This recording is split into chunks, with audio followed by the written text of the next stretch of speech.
जालौर भी जा रही थी लेकिन पुलिस ने आपको अनुमति नहीं दी है वहाँ पर जाने की, ऐसा पता चला है। क्या आपका वक्तव्य रहेगा ऐसी घटनाओं पर? देखिए, हम लोग अन्याय के खिलाफ जब भी जाते हैं, घर से निकलते हैं, हमको बंदी बनाने की कोशिश की जाती है। क्या हम कोई आतंकवादी हैं?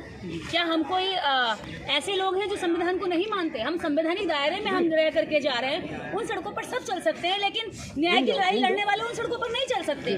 तो इस तरह से तो पुलिस प्रशासन हमारे संवैधानिक हक और अधिकारों का ही हनन कर रहा है। एक तो आप देश के अंदर इस तरह की घटनाएं सरकारों की नाक के नीचे होती हैं, जहां पर आज आज़ादी का 75वां अमृत महोत्सव मनाया जा रहा है, वहां पर एक बच्चे को छुआछूत के चलते एक घड़ा छूने भर से ही उसकी हत्या कर दी जाती है। वहां पर आप अगर न्याय मांगने के लिए लोग निकलते हैं तो आप लोग हमें नजरबंद करते हैं, हमारे रास्ते रोकते हैं। तो ये इस देश की सच्चाई है। आज भारत के अंदर अगर हम कहें कि भारत आज़ाद हो गया है, तो भारत वास्तव में आज़ाद नहीं हुआ है। भारत की आज़ादी के अंदर अभी एक आज़ादी, एक गुलामी अभी भी इसके अंदर बची हुई है। जिस गुलामी को अगर हम देखें तो उस गुलामी के साथ उन लोगों से बात करिए जो वास्तव में आज भी भारत में रहते हैं। अगर आप कहें कि राजस्थान में जातिवाद नहीं है, आज स्ट्रीम मीडिया लीपापोती कर रही है इस घटना को दबाने की, तो आप खुद जाकर के राजस्थान देखिए। कल हम लोग भी जा रहे हैं दोबारा से, लेकिन हम अब की बार एक काम और करेंगे कि वहाँ के स्कूलों में जाकर के सर्वे करेंगे कि क्या वास्तव में वहाँ पर अलग घड़े रखे जाते हैं या अलग घड़े नहीं रखे जाते हैं, तो पानी किस तरह से स्टूडेंट और टीचर्स पीते हैं।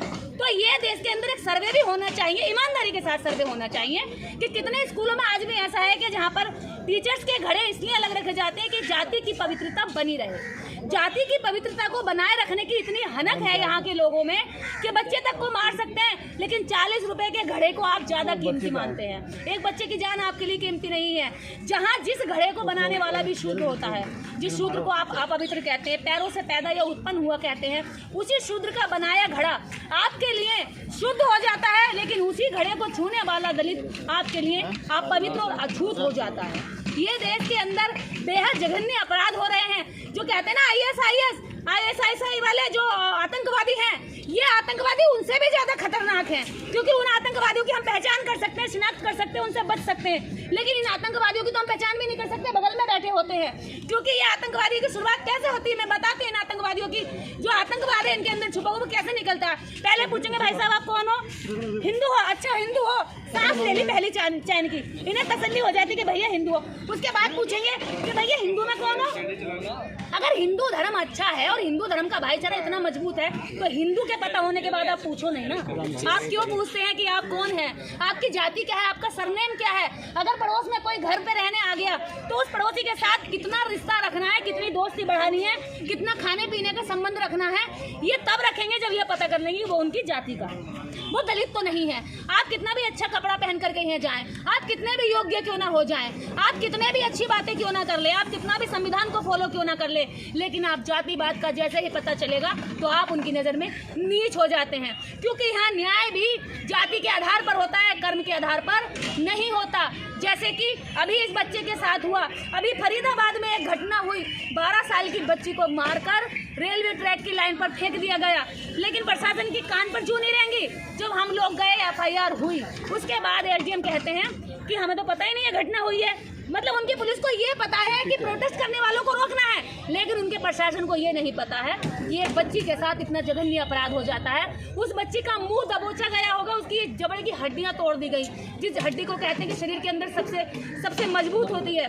उसके शरीर के गुप्त अंगों से इतनी ब्लीडिंग हो रही थी कि देखा नहीं गया, आत्मा रोने लगी, मन इतना दुखी हुआ कि क्या हम इस भारत में रहते हैं जहाँ पर रक्षाबंधन के दिन उसकी माँ राखी बांधने जाती है अपने भाई को, वहीं किसी और का भाई उसकी बच्ची के साथ बलात्कार कर देता है। यहाँ पर दिखावे के लिए लोगों को हिंदू बनाया जा रहा है, लेकिन हिंदू के अंदर उस तहखाने में रहने वाले दलितों को, शूद्रों को, अछूतों को कब आज़ादी मिलेगी, ये भी तो देश की सरकारें बताएं। ये भी तो इस हिंदू धर्म के जितने शंकराचार्य हैं ये भी तो बताएं कि अछूतों की कौन सी जगह मिलेगी। हम आपके हिंदू धर्म के लिए चलिए, हम आपको सराहना कर देते हैं और सहयोग भी कर देते हैं, लेकिन आप ये बताइए दलितों का स्थान क्या रहेगा उसमें। अभी तक मेरे कागजों में हिंदू धर्म लिखा हुआ है, मैं हिंदू हूँ, अभी मैं कागजी रूप से अभी बौद्ध नहीं हुई हूँ, लेकिन मैं बुद्ध के विचारों से प्रभावित हूँ। अगर मैं ये सवाल कर लेती हूँ कि सरस्वती के पास कितनी डिग्री है, माँ सरस्वती ने कितने स्कूल खोले हैं, माँ सरस्वती ने शिक्षा के क्षेत्र में क्या काम किया है, तो दूसरा हिंदू मुझ हिंदू पर FIR कर देता है। ऐसा हिंदूवाद बनाना चाहते हैं जहाँ पर लोग गूंगे हों, जहाँ लोग बहरे हों, जिनके कानों में दलितों की चीखें ना जाए, जिनके मुंह से दलितों के न्याय के लिए आवाजें ना निकले, ऐसा हिंदू राष्ट्र बनाना चाहते हैं। इस व्यवस्था से आपको आपत्ति क्या है? पिछले 5000 सालों से व्यवस्था चलती आ रही, चलने दीजिए। आपको क्या जरूरत पड़ी है घर परिवार छोड़ के? आपके पति की भी हत्या होगी इस मामले में, क्या पड़ी आपको? देखिए, अगर यही बात बाबा साहब डॉक्टर अंबेडकर सोचते, सावित्रीबाई फूले सोचती और फूलन देवी सोचती, तो फूलन देवी को तो जाकर के किसी कुएं में डूबकर मर जाना चाहिए था, क्योंकि उस समय से लेके आज तक बलात्कार हो महिलाएं डूबकर मरना या कहीं जाकर के मुंह छुपाकर रोना ही सीखी। लेकिन फूलन देवी ने जाकर के बदला लिया, प्रतिकार किया। तो ऐसे लोगों के साथ अगर हम रह रहे हैं देश के अंदर, तो हमें इसके खिलाफ आवाज उठानी पड़ेगी। आज नहीं तो कल, कल नहीं तो परसों शहीद तो होना पड़ेगा। और अगर शहीद होने से डरेंगे तो भगत सिंह 22 वर्ष की उम्र में फांसी चढ़ा दिए गए थे, मेरी तो फिर भी 30 वर्ष हो गई, तो मैंने तो 8 साल उम्र और ज्यादा जी ली, मैंने तो बोनस की उम्र जी ली, मुझे कोई चिंता नहीं है। भगत सिंह गोरे अंग्रेजों से लड़े थे और हम काले अंग्रेजों से लड़ रहे हैं, बस अंतर इतना है। हमें जिस दिन चाहे फांसी देंगे, हमें कोई फर्क नहीं पड़ता। डर नहीं लगता? भावनाएं आहत हो जाएंगी? बिल्कुल डर नहीं लगता। भावनाएं आहत गैंग हमसे कांपती है। भावना आहत गैंग पहले कहती है कि हमारे भगवान को गलत बोला, लेकिन जब भावना आहत गैंग को अपने भगवान को न्याय दिलाना होता है तो संविधान के पास जाते हैं। भावना आहत गैंग अपनी चिट्ठी लेकर, अपनी एप्लीकेशन लेकर मंदिरों में जाए ना, अपनी देवी देवताओं के पास जाए, तब तो हम माने कि भावना आहत गैंग के पास शक्ति है, उनके देवताओं में शक्ति है। अगर उनमें शक्ति है और वो हमारे भी देवता हैं और हमें भी आप हिंदू ही मानते हैं तो हमारे से इतनी नफरत क्यों है? अगर हम हिंदू हैं तो मटका छूने पर क्यों मारा जाता है? अगर हम हिंदू हैं तो हर 3 मिनट में दलित की बेटी का रेत क्यों? किसका पानी है? वाला वगैरह महल का। हम लोग बहुत सड़कों पर निकले। मैं आपके चैनल के माध्यम से आज इस प्रेस कॉन्फ्रेंस में एक बड़ा ऐलान करने जा रही हूँ, जिसकी तैयारी मैं पिछले 12 वर्षों से कर रही हूँ। गांव-गांव जाकर के महिलाओं को मजबूत कर रही हूँ, वैचारिक रूप से कर रही हूँ। अगर हम यूं ही हर दिन लड़ते रहे, ये लड़ना बहुत जरूरी है, मैं नहीं कहती लड़ाई नहीं लड़ेंगे, लेकिन हमें वैचारिक काम भी साथ साथ करना है। हम लोग एक लठ गैंग बनाने जा रहे हैं, महिलाओं का लठ गैंग, और इस लठ गैंग के लिए हम जिले पर, प्रदेश स्तर पर अखाड़े खोलेंगे।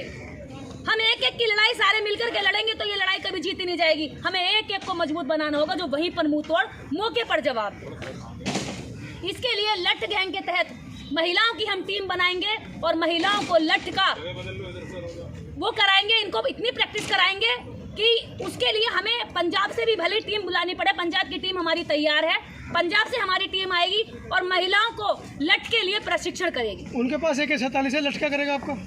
AK-47 है तो AK-47 से कितनों को मारेंगे? अरे इस समाज में बहुत संख्या है, मैं तो कहती है एक को मारेंगे 1 करोड़ पैदा होते हैं। यहाँ पर संख्या इतनी है, इतनी संख्या है कि जितने मारेंगे जेलों में डालेंगे तो जेलों में जगह कम पड़ जाएगी, मारने निकलेंगे तो गोलियां कम पड़ जाएंगी। और अगर ये मारेंगे तो इनके हाथ पीछे नहीं बने हैं। संविधान में हिंसा की जगह नहीं है। आप हिंसा के लिए प्रेरित कर रही है नागरिकों को? नहीं, मैं हिंसा की नहीं, हिंसा रोकने के लिए प्रेरित कर रही हूँ। आपका बयान गलत है, मैं हिंसा के लिए नहीं, हिंसा रोकने के लिए प्रेरित कर रही हूँ। अगर इनके हाथ में लठ होगा तो हिंसा करने वाले को रोक लेंगे, और हिंसा के बाद होने वाले जो ये सरकारों की बुराइयां हैं, गालियां हैं, ये कम से कम बची रहेंगी। मान मर्यादा बची रहेगी औरतों की सुरक्षा बचेगी तो समाज में सुरक्षित माहौल होगा। लड़कियां बेटियां आराम से खुले में निकल सकती हैं, उनका डर निकलेगा। और ये केवल एक ही समाज की बात नहीं कर रही हूँ मैं, अगर इस लठ गैंग में किसी भी धर्म, समाज, समुदाय की लड़कियां शामिल हो सकती हैं। हम सबको सबल बनाने का काम करेंगे, लेकिन वो अपने अपराध को रोकने के लिए किसी की उधर उम्मीद न रखे कि वो आएगा और मोमबत्ती लगाएगा, मेरे लिए न्याय मांगेगा। वो कहेंगी कि न्याय के साथ साथ मैं अन्याय ही नहीं होने दूंगी और मैं लठ रखूंगी। जिन गाँव की महिलाओं को आप लठ चलाना सिखाने की बात कर रही हैं, उस गांव की महिलाओं को नींद जब तक नहीं आती जब तक उनके पति दारू पीकर घर पर ना आए और उनको तबीयत से पीटे ना, और अगले दिन FIR हो तो वही महिलाएं जाकर हाथ जोड़ कर पुलिस वाले से कहती है हमारा पति है भैया छोड़ दो इसको।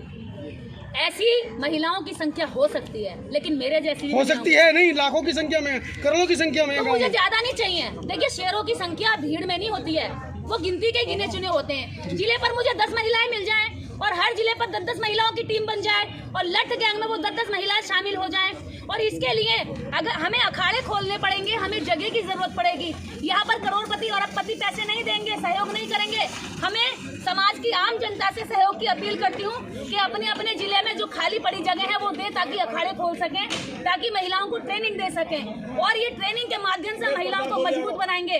हम हिंसा करना नहीं, हिंसा से लड़ना सिखाएंगे ताकि वो अपनी सुरक्षा कर सकें। चलिए, बहुत बहुत धन्यवाद आपका।